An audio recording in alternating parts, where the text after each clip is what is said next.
We rolling deep across our 10 in the dirty South, where the rivers blend from Lake Charles to Baton Rouge. We riding with the Saints under them southern skies.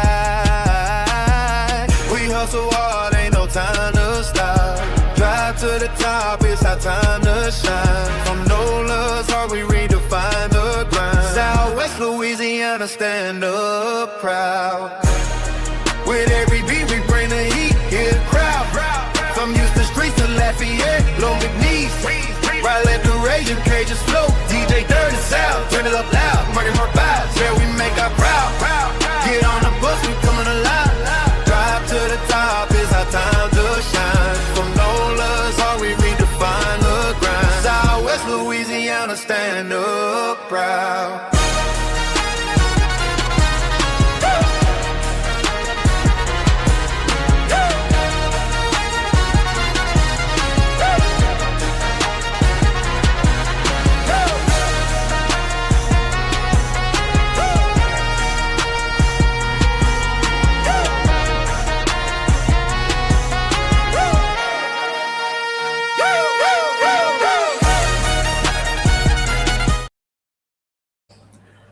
Well, hello again, everyone, and welcome back to another live edition of On The Go right here on Driving to the Top Productions and Dirty South Entertainment. Yep, that's me. I am your host, Dirty South himself, Marky Mark, in this funky bunch. What's up, everybody? On this lovely Thursday, it is May 28th, 2026. Hope you guys are enjoying your summer. Hope everyone had a wonderful, safe Memorial Day weekend. It's summer. And we just shot it to the moon, baby. I know everyone's happy. Get their breaks. It's vacation time. It's beach time. All that good stuff. With us being ready for football and whatnot. You know I am. But let's enjoy this first. And I got a good lineup for y'all tonight. We're going to have a little fun tonight. But before we get any further, you know what to do, man. Hit the like button. Hit the subscribe button. Follow me on X at DirtySouthENT_. Follow me on Facebook, Instagram. Subscribe to my YouTube channel. On The Go, you could find on Instagram at OnTheGo_TXLA. Driving to the Top, of course, X, Facebook, YouTube, and Instagram as well. Tonight's show is presented by Rogue Energy, the official game and drink of On The Go, and POGGERS, the official vitamin supplement of On The Go. Pick your poison. Go to RogueEnergy.com or download that app on any mobile device or go to POGGERS.shop. There's the promo code to get 10% off. Type in OTG. Marky Mark sent you on that one. Well, I hope you guys are ready. We're going to have a fun one tonight. And let's go ahead. I feel like from here on out throughout the summer, it's mainly going to be H-Town talk. I got a little bit of stuff to talk in my state as well. But from here on out, majority of the show is going to be in H-Town. So let's not waste any time. Let's go kick this off in the 713 and let's jump straight to some Astros talk. Y'all ready? Let's go, baby.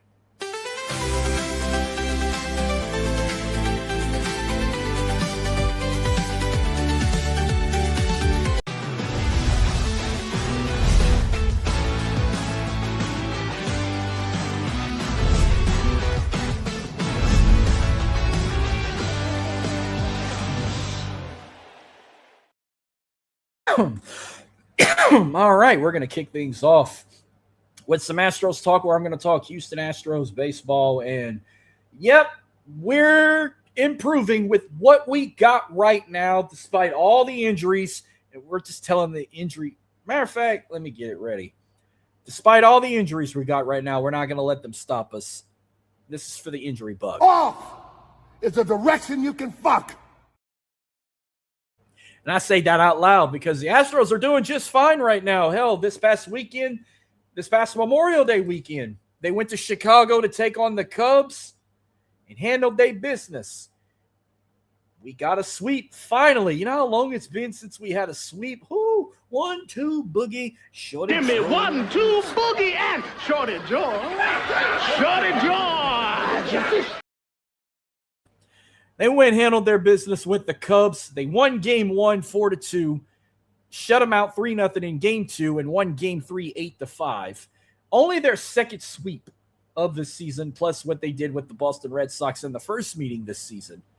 I do have the numbers for the Cubs series, and this is what we had. The hitting crew had 15 runs, 24 hits, 2 doubles, 6 home runs, 15 RBIs, 44 total bases, 10 walks, 23 strikeouts. Their batting average was .240. Their OPP was .315. Their sluggage percentage was .440, and their OPS against the Cubs .755. While the pitching crew only allowed 14 hits, 7 errors, 2 home runs, 15 walks. It threw 20 strikeouts, and their ERA was 2.33, a good lineup for the pitching crew against the Cubs. Now, they're playing part 2 of the Lone Star Series, and let me tell you, they're about to – let me get this right. This is about to be series number 7 they will win of the season, because go back to Monday night, they shut them out 9-0. They did lose the second game 10-7, but they picked up the win last night 4-3 with a walk-off. But now in the bottom of the 7th, I've got the game on right now. They're currently up 5-1. Only a couple innings until they win another series and take the lead to bring the silver boot back to H-Town for the Lone Star Series for 2026. But here, like I said, despite the injury bugs, we're actually playing a little bit better. I'm hoping we can keep this momentum going, because so far this season, I know the record is not that good. They're currently 25-32. You can add win number 26 after this one. But we'll keep on winning, because I said so far this season, they've only swept 2 teams, the Cubs and the Red Sox. They've only won a total of 6 series this season. They've been swept in 3 of their 11 series they've lost so far this season. A couple stat leaders in this one. I think Jordan might be across the board. Well, he's about across the board on everything except in RBIs. Christian Walker still leads with a total of 40 RBIs this season for the Astros, while Jordan still leads in everything else. His batting average for the season, .312, 20 total home runs, 63 total hits, and his OBP average for the season, .422 as well. You can also say he leads in, I did say home runs. He's got 20 home runs this season. Not far behind is Christian Walker, 15 home runs. He's got the second best right there. But what's coming up for the Astros? I know this weekend they're coming back at home to Dyken Park. They're going to play the Milwaukee Brewers. I know tonight Argetty's on the mound against the Rangers, but let's see what we got with the Brewers coming to town. Kaiwei Tang will be on the mound for the Astros as they take on Coleman Crow and the Brewers in Game 1. Saturday will be an afternoon start time at 3:10. Peter Lambert will be on the mound for the Astros when they take on Brandon Sproat in the Brewers on that day. And then the final game on Sunday, we got Tetsuya Imai on the mound against Jacob Mizorowski in the Brewers. So that's what they got this coming weekend. Going into the month of June, they will have until next show, which will be next Thursday, June the 4th. They'll get an off day on Monday, and then they welcome the Pittsburgh Pirates to Dyken Park. Ooh, Paul Skeens coming to town. Get back! Get back! Let's see what name. Well, it won't be Game 1. So Game 1, it's going to be Mike Burrows for the Astros and Bubba Chandler on the mound for that one. Game 2, which will be Wednesday night, it's going to be Spencer Argetty versus Paul Skeens. Ooh, let's run that back. Get back! That's going to be a lineup to watch. You know what? I might do a preview of this. I have not yet done a preview of an Astros game this season. So if they're watching, maybe we could do a crossover with Steel City Sports Talk and On The Go. So Rich, Adam, let's hook up Wednesday night. Paul Skeens versus Argetty on the mound. Pirates, Astros. Let's do this. Let's make it happen. You know what? That I might pull double duty that week. I'll do a little crossover with that, and then I'll do my actual show on Thursday, June 4th? Yeah. So if they're watching and listening, let's get that rolling. I haven't done one yet. And that's what's going to happen that day. And then the final day on Thursday, it's going to be Kaiwei Tang versus Jared Jones on the mound with the Astros and the Pirates. So that's all the Astros talk I got there. Good stuff. They made the overlay today for sweeping the Cubs. And let's go right around the block. Let's go from the icebox to the shell, and let's get to some Dynamo talk right about now. Let's do it.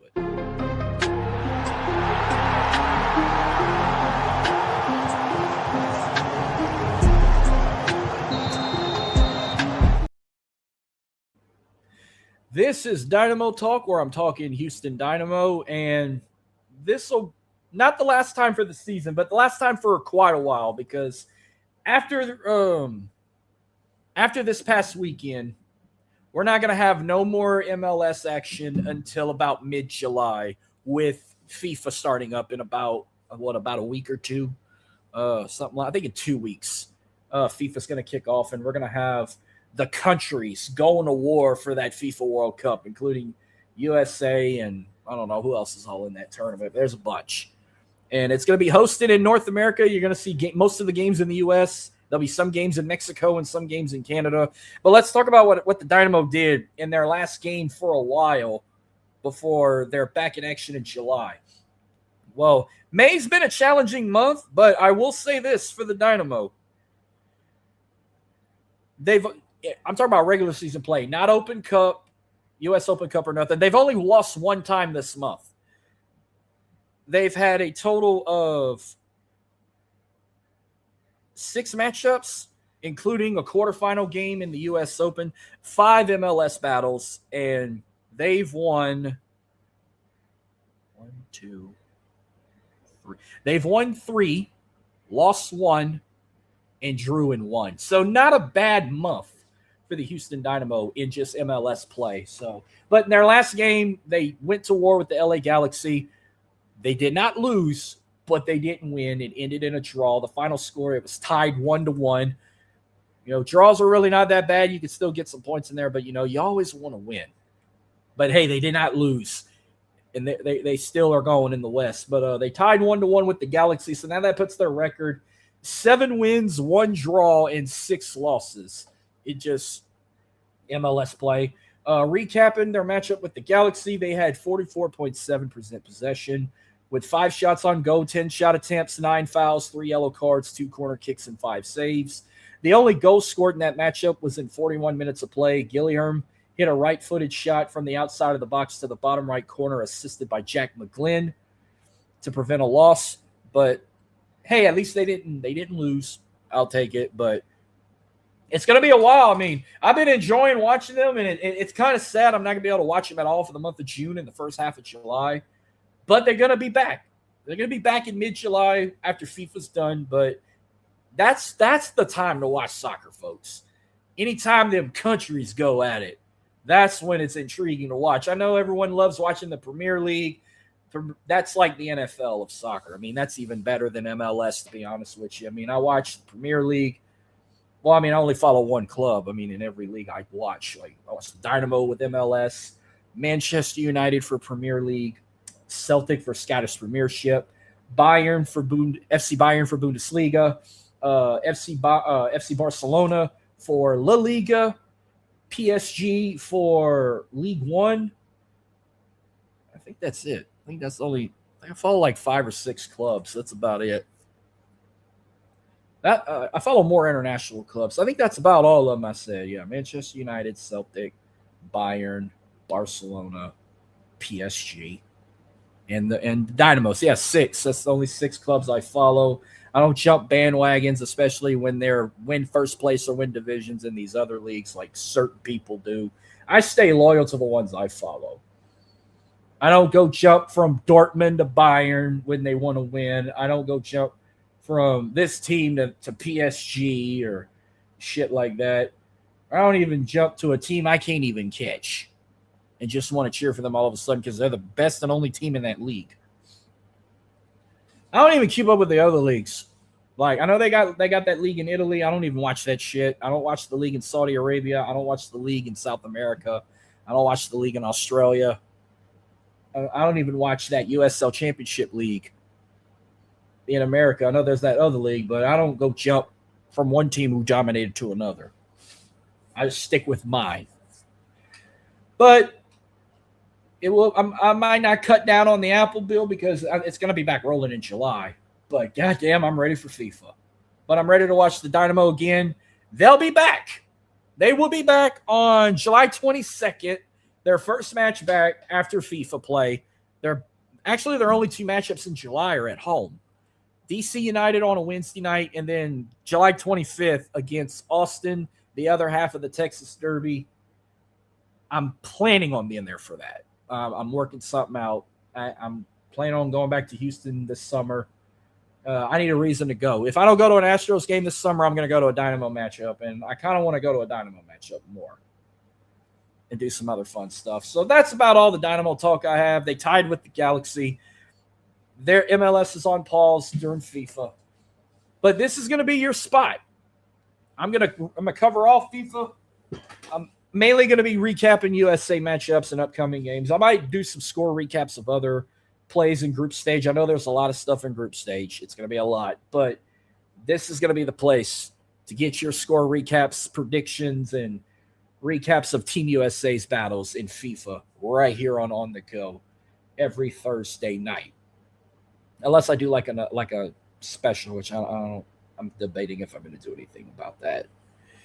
Well, that's all the Dynamo talk I have. I got one more thing H-Town related, and then we're going to head out to the 337. Let's go ahead and recap the Houston Gamblers with their second straight matchup with the Battlehawks. I know they got one more game left, and then their season officially wraps up. I thought they could maybe win 2 in a row against the Battlehawks. No, they did keep it close, though. The final score, they lost 21-15 to the Battlehawks at home. So now they're 3-6 overall. They're not going to the playoffs. I don't even know. Did they win a home game this year? They probably only won one home game. I digress. Let's look at some numbers here. We had a new quarterback in this game. John Rice Plumlee was the starting quarterback. He went 11 for 21, 131 passing yards. He did throw an interception. Hunter Deckers, though, 4 for 8 for 51 yards. He did throw a touchdown pass. Marcus Yards led rushing, 13 carries for 98 yards. Jalen Moreno Cropper led in receiving. He had 4 catches for 103 yards. Lawrence Keys, 3 catches for 27. Javonte Payton, 1 catch for 7 yards. That was the only receiving touchdown. On offense, 21 total carries, 142 total rushing yards, and a rushing touchdown. So Kurt Merritt had a rushing touchdown for 5 carries for 15 yards. So they finally had some numbers up in rushing. Receiving, they're still dominating, 15 catches for 182 total receiving yards and a receiving touchdown courtesy of Payton. The defense, on the other hand, 64 total tackles, 45 solo, 1 sack, 7 tackles for a loss, 1 interception, 4 broken up passes, 1 forced fumble, and 1 fumble recovery for the Gamblers. They got one more game left. I think they're playing Orlando. I thought that's what it said. We're about to recap that a bit. So, meanwhile, week 9, final score. Storm beat the Defenders 27-19. Aviators beat the Stallions 36-29. Kings beat the Renegades 37-23. So week 10, your final week of the regular season. But looking at the standings, they didn't separate them by conferences. It's just the top 4 go to the playoffs. We already know the Storm, the Battlehawks, and the Defenders locked in their playoff spots. That final one's going to come down to the Kings or the Stallions. Gamblers, Renegades, and the Aviators are already eliminated from playoff contention. So here's what we got. Friday night, Renegades, Battlehawks. Just a battle it's do or die for the Renegades. A loss for the Battlehawks won't hurt them, but I think they finished strong. I'm going with the Battlehawks. Saturday, we got Gamblers and the Stallions. But here's the thing. I'm going to jump to the other games. Sunday, you got a doubleheader. Storm and the Defenders. I'm going to go with the Storm there. Then you got the Kings and the Aviators. Now, I don't know what happens if both the Stallions and the Kings win. I think no matter what, if the Kings win, they're in. But if the Kings get upset by the Aviators and the Stallions win over the Gamblers and the Stallions jump in. But I think the Kings are going to have this locked in. All they need to do is beat the Aviators and they're in, and it won't mean shit for the Stallions. But I want the Gamblers to finish strong. So I got the Gamblers beating the Stallions. Storm's going to beat the Defenders, and then the Kings are getting in the playoffs. They're going to beat the Aviators. And then we'll recap it next week and talk the playoffs. We're only going to have 2 weeks of the playoffs. When they have their bowl matchup, 50 Cent's going to be the halftime show, I heard. I don't even know where is the championship game at? It just had it don't say. They don't even have it yet. So I guess the higher seeds hosting it, they're not going to play at a neutral site. Somebody keep me updated on that. Well, that's all the H-Town talk I got. Let's go ahead and jump to the 337 and let's see how everyone else is doing in the 3-3. Well, we only have 2 teams left to talk. McNeese baseball and softball is officially done, so we won't be talking no more McNeese baseball and softball. So when we go to the 337, we're just going to go straight to baseball talk in Southwest Louisiana. So let's go.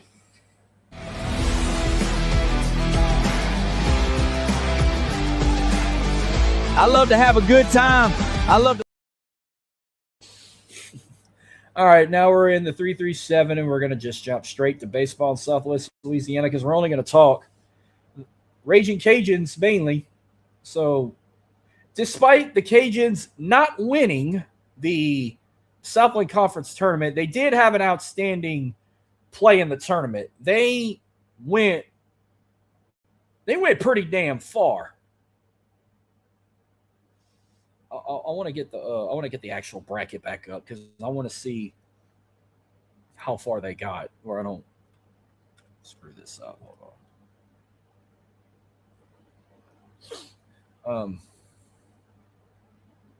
All right, turns out, yeah, I'm going to just look at it from right here. The Raging Cajuns made it to the Sun Belt Finals in the Sun Belt tournament, but came out the runner-up. So I'm going to just recap their whole journey in this tournament. They started with an upset over Coastal Carolina. They beat them 12-11 to remain in the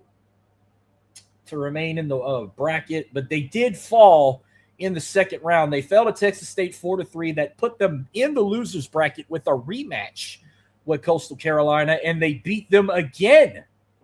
They beat them 5-4 to move on to the semifinals, but they had to play 2 games with Texas State to make it to the finals to play Southern Miss, and they won both games against the Bobcats. They took game 1 12-6 and won the semifinals 7-4. So they had to win 2 games to keep Southern Miss going. Actually, no, it was winner take all. It was on the Southern Miss side. They did lose 1 game in the semifinals with Troy.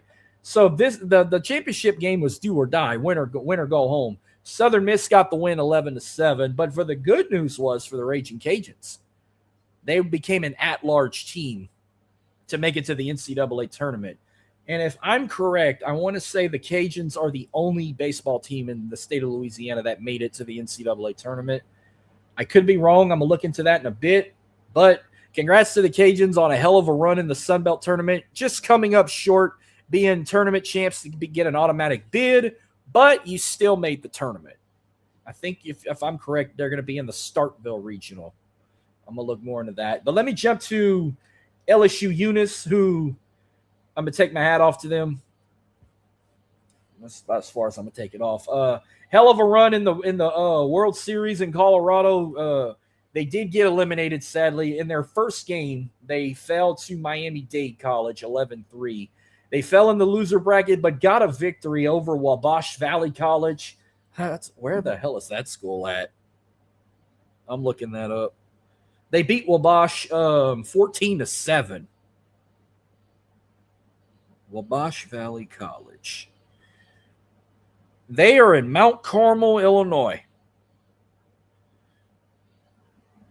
I wonder what their mascot is.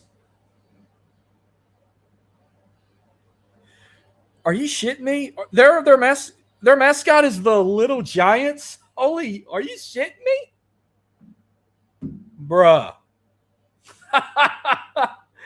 I wish I had a laughing clip right now. Like, that is hilarious. I'm going to play this one just for shits and giggles, with their mascot being the Little Giants. What the fuck?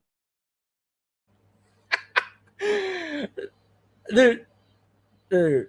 No, here you go. This would be if I told somebody Wabash Valley College's mascot is the Little Giants. Now, isn't that a load of horse shit?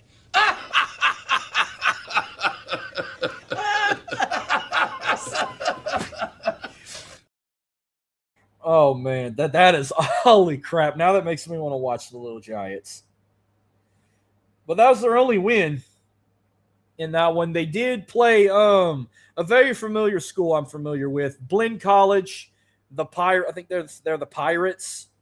I know their mascot, I know their logo is a pirate, but I want to make sure that it's not nothing. They don't call them nothing else.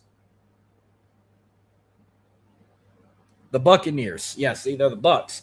They fell to Blinn College 16-6 to get eliminated from the World Series. But hey, I could be more proud of them, at least getting out there, because, they've always dominated. But man, I was hoping they were going to win like title number like 8 or 9 or something. 1, 2, 3. They were going to win title number. So they're tied with LSU baseball with 8 national championships. Remember, they won 20 years ago. LSU Unis won their first one back in 2006, my sophomore year. Then they've won it again my senior year in 2008. Then when I went to college over there, my sophomore year, they won the national championship in 2010. They've also won it in 2012, 2015, 2018, 2021, and 2024. And credits to the softball team. They have 6 national titles. 2011 was their first, and they went back-to-back in 2013 and 2014. Went back-to-back again in 2016 and 17, and then their last one was 2019. But, hey, they'll be back. LSU Unis is going to win another one in the near future. I can promise you that. But, hey, hats off to them for another hell of a season. I want to see what their overall – hang on, I should have looked that up. Not look it up. Actually, I got it back up right here. I'm going to go ahead and tell y'all how the Bengals in their 2026 campaign. Overall record 47-13. Not bad at all. I'll give them credit for that. Their conference record 18-4. They were conference champions. They were 31-7 at home. They were amazing at home. They were also amazing on the road. 11-3 record on the road, and on a neutral site they were 5-3. So I will take that. Successful season for those guys. Region 23 tournament champs, South District champs, and making it to the World Series in Colorado, but they did come up short, but it's okay. You can't win them all. So hats off. Go Bengals. Can't wait. I've enjoyed talking y'all for the first time ever. I didn't think I would ever talk junior college baseball in here, but it was a pleasure talking my alma mater, and I can't wait to do it again in next year in the future in 2027. We'll run it back. So when you see that 337 intro, it's not going anywhere. You'll still see that bingo intro. That bingo logo in the right corner with McNeese on the left, UL on the bottom. That's the only 3 colleges you got in the 337. 2 universities and a junior college. Well, let's go ahead and take it to the 225 so we can talk LSU softball and how their journey fell about, and a little rant as well. So let's go ahead and take it to the 225.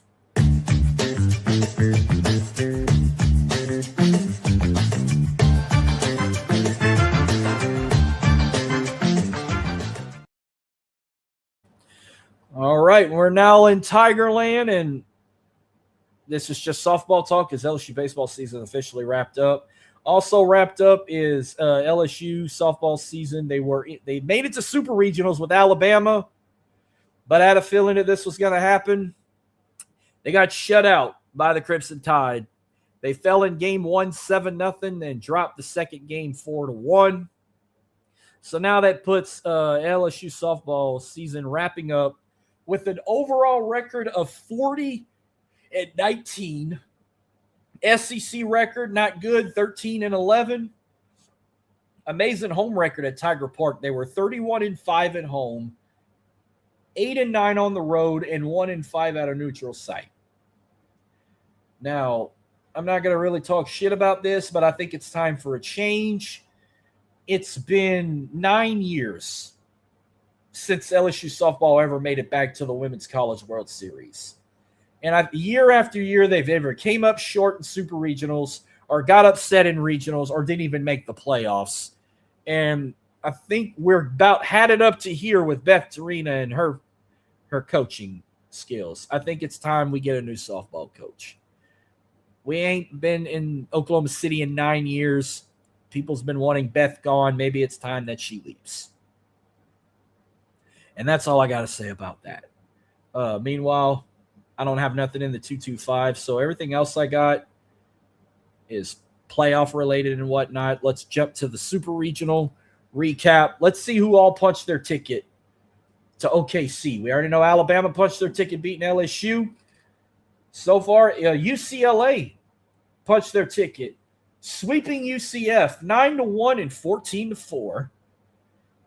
Arkansas punched their ticket, sweeping Duke 14-5 and 10-2.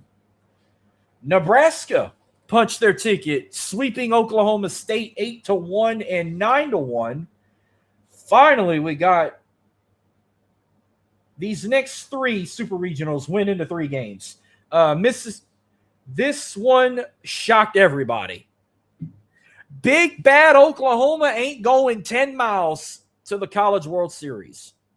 Mississippi State shocked the system. They took game 1 11-9. The Sooners took game 2 7-1, but Mississippi State punched their ticket to the Women's College World Series, eliminating big bad Oklahoma 6-0. Texas Tech, last year's runner-ups, is going back to OKC. They beat Florida. They took game 1 10-8. Florida took game 2 10-2, and then the final game, Jerry Glasgow and his Red Raiders punched their ticket, beating Florida 16-7. Despite the controversy about Florida's team didn't want to shake hands with them after the game, which this was in Gainesville. They had to go play the Super Regional in Gainesville. That's no surprise how class act the University of Florida and their fan base is. Florida, the Gators are a bunch of sore losers. This ain't the first time this ever happened. Not just in softball. I've seen it happen in baseball. I've seen it happen on football. They're a bunch of sore losers. They don't have good sportsmanship. And their fans are the fucking worst when they don't get their way. But shouts to the Red Raiders. They're my pick. The former Cajun coach himself, Jerry Glasgow, he is my pick to win the Women's College World Series. The defending champs, Texas, is heading back to OKC.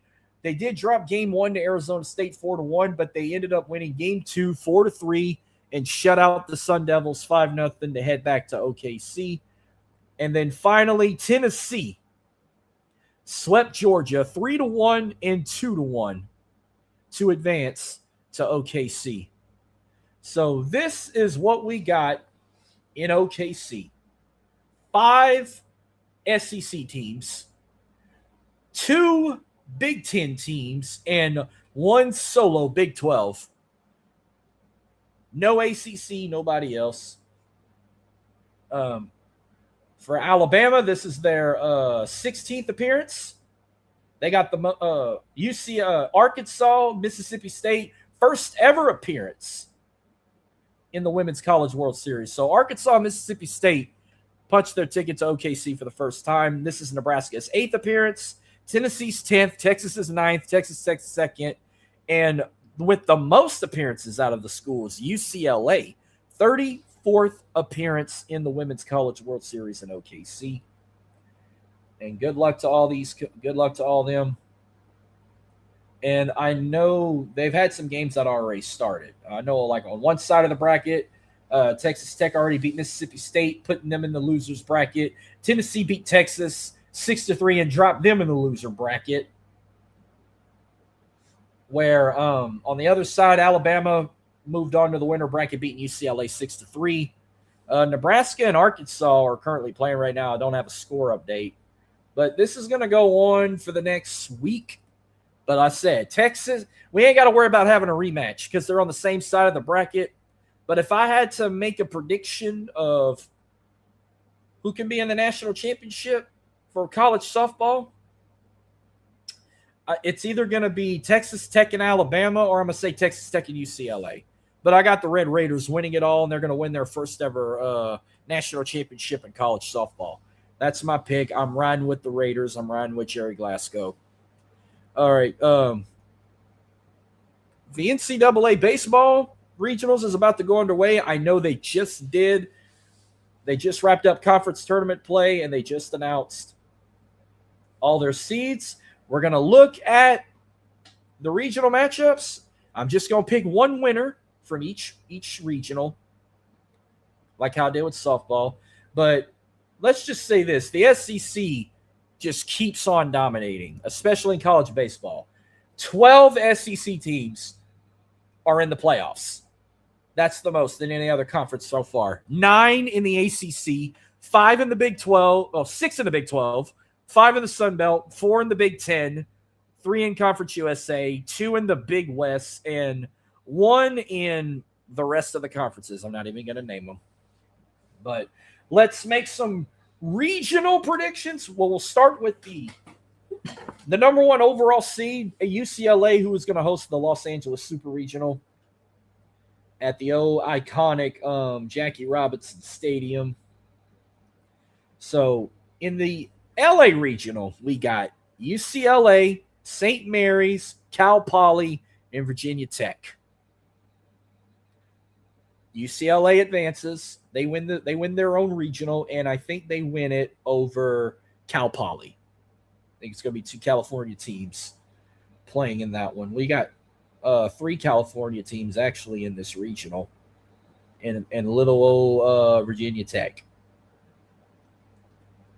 which Cal Poly actually stands for California Polytechnic State University over there. Where are they located at?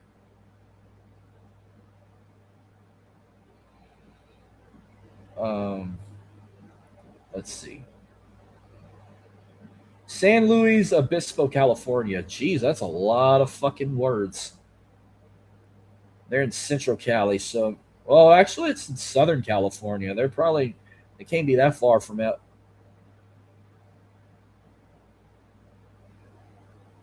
They're in Central California. What the fuck?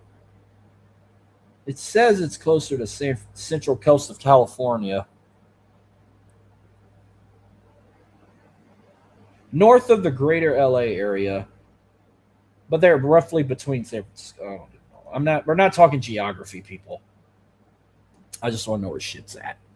All right. They'll play the winner. Okay, moving on. So the winner of this regional will play the winner of the Morgantown regional. We got West Virginia, Binghamton, Kentucky, and Wake Forest.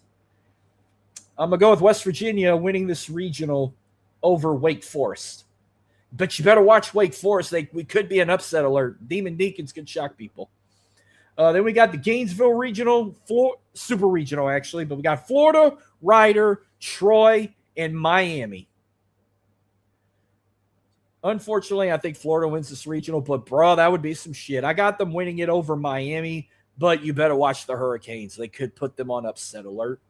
They'll play the winner of the Hattiesburg regional, which is Southern Miss, Little Rock, Jacksonville State, and Virginia. Another one that could see a potential upset alert, but I got Southern Miss and Virginia in the finals. A little toss-up here, but I'm going to go with Virginia beating Southern Miss, and they move on. So that'll be my first loss of a team that's hosting a regional, is Southern Miss. I think they go to the finals, but they lose to Virginia. Then we got the Chapel Hill Super Regional. While in Chapel Hill, we got North Carolina, Virginia Commonwealth, East Carolina, and Tennessee. I got North Carolina and Tennessee in the regional final, but you know what? This was basketball. I'd root for the Tar Heels, but you know what? I think I'm going to stick with the SEC on this one. I'm going with Tennessee to move on and win this regional against North Carolina. They'll play the winner of this one, the College Station Regional, Texas A&M, Lamar, Texas State, and USC. By the way, big shouts out to Lamar. I know Lamar won the Southland Conference tournament. I don't really care for him. Shout out to their head coach. Former LSU Tiger Will Davis will now be the new head coach for the Houston Cougars baseball team in 2027. Outstanding guy, great coach. I know he's going to do great things at U of H. But congrats with Lamar on your career at Lamar. Glad I don't have to root against you anymore. I get to cheer for you again when you come to U of H. But A&M wins this regional. I think they win it over Lamar. I think they'll somehow cross in the finals and they get the win there. Then we get the Auburn Super Regional. We got Auburn, Milwaukee, NC State, and UCF. I got Auburn winning this regional. I think they take it over NC State. Then we got the Lincoln Regional. It's Nebraska, South Dakota State, Arizona State, and Ole Miss. Nebraska's actually tough. I think they go to the finals, but it's a flip a coin with Arizona State and Ole Miss of who's going to play them in that final. But I must say Ole Miss.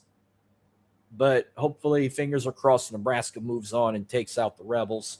Then we get the Atlanta Super Regional. Well, in Atlanta, we got Georgia Tech, UIC, which is University of Illinois, Chicago, the Citadel, and Oklahoma. You know what? Georgia Tech actually had a good baseball season this year. I think they win this regional. I'm going with Georgia Tech, and they win it over Oklahoma. Then we got the Lawrence Regional, Kansas, Northeastern, Missouri State, and Arkansas. As much as I hate bacon bits, I think Arkansas wins this regional over Kansas. Then we go to the Tuscaloosa Super Regional. We got Alabama, Alabama State, USC Upstate, and Oklahoma State. Oh, man, I'm going to be rooting hard for those pokes. I think it's Alabama and Oklahoma State in the regional final, but I'm going to be praying, fingers crossed, Oklahoma State pulls it off, but I wouldn't be surprised if Alabama wins the regional. Then we get the Tallahassee Regional, where it's going to be Florida State, St. John's, Northern Illinois, and Coastal Carolina. The finals is going to be Florida State and Coastal easily, but I'm going to rock the tomahawk chop on this one. I'm going with Florida State to win that regional against Coastal. Then we got the Austin Super Regional. In Austin, we got Texas, Holy Cross, Tarleton State, and UC Santa Barbara. Texas wins this one easily. I think they win it over UC Santa Barbara. Then we got the Eugene Regional, Oregon, Yale, Washington State, and Oregon State. This ain't football, but I got the Civil War in the finals. I'm going with the Beavers, Oregon State, to win the regional in their in-state rivals' own ballpark. Give me the Beavers. Then the final Super Regional, it's Athens.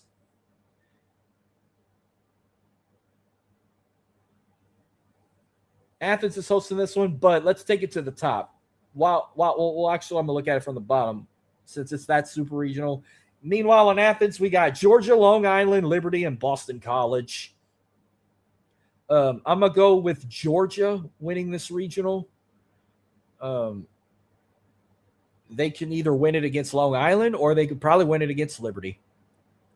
And then finally, the Starkville Regional, we got Mississippi State, Lipscomb, UL, Lafayette, and Cincinnati. I'm hoping to at least see the Raging Cajuns make it to the regional final, but I think that's where their season falls because I'm going to have to pick Mississippi State to win the regional over the Raging Cajuns. But hey, I would be shocked if they can pull it off, but I hope they can at least get to the finals with Mississippi State. And that's going to be my talk on college baseball regional rounds. We'll do some recaps next week and predict super regionals. Let's talk about the NBA playoffs real quick. I know this has been fun. Actually, I need to check this other game. We're just waiting on who wins the West. We already know the New York Knicks swept the Cleveland Cavaliers, and that's going to make good storyline if you're a WWE fan with Danhausen and The Miz. New York Knicks swept the Cleveland Cavaliers. The Knicks are going to the finals for the first time since 1999. Jalen Brunson was the MVP of the East Finals.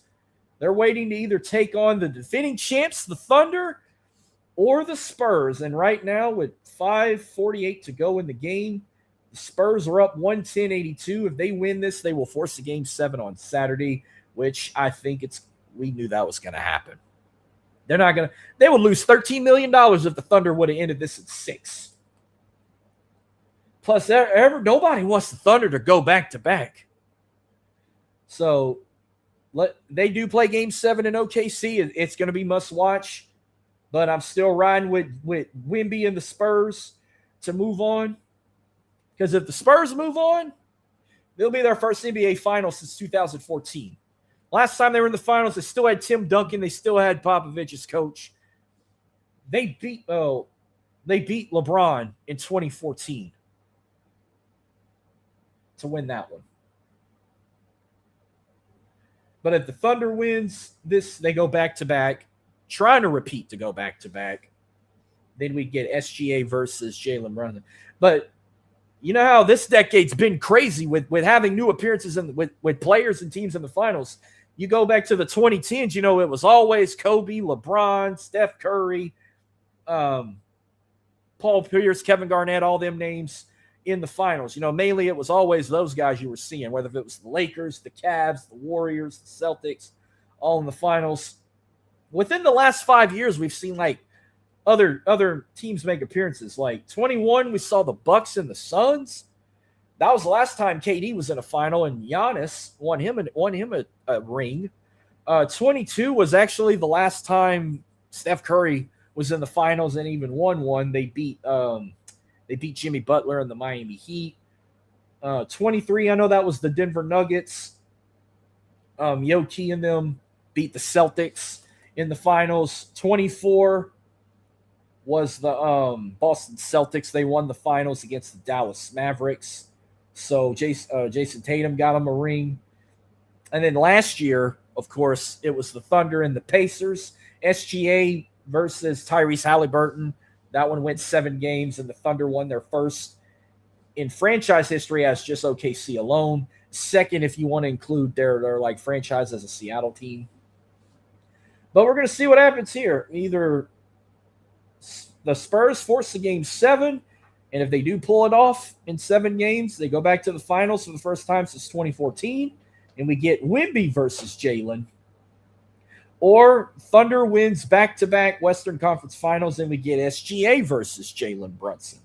What do you guys want? I want the Spurs and the Knicks in the finals.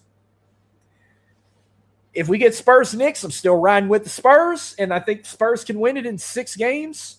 If we get the Thunder and the Knicks, I'm going to ride with the New York Knicks, and I think they can win that in 6 or 7 games. Either way, I think the finals are going 6 or 7. No one's getting shut out. It's not ending in Game 5. It's either going to end in 6 or 7 games. That's my opinion. So that's my talk on the playoffs, and we're going to wrap it up with the Stanley Cup playoffs. I'm repping them. I've been fucking celebrating. Let me just go ahead and say this. The Vegas Golden Knights is the best expansion team of all time in the NHL. They have been around 9 seasons, and in 9 seasons, they've played in now 3rd Stanley Cup final appearance. Their inaugural season in 2017-2018, they made it to the finals, but they came up short against the Capitals. But imagine if they would have won that damn thing. That would have made a great documentary for ESPN. But after coming up short their inaugural season, they went to the finals 5 years later for 23. They won it in Game 5 against the Florida Panthers. And after just shutting out the Avalanche, they're back, baby. Where's that? I got to play it. Sweeping the number 1 team in the West. 3rd final appearance in 9 seasons. We back. Oh, yeah. Oh, shit. But now we wait to see who they play.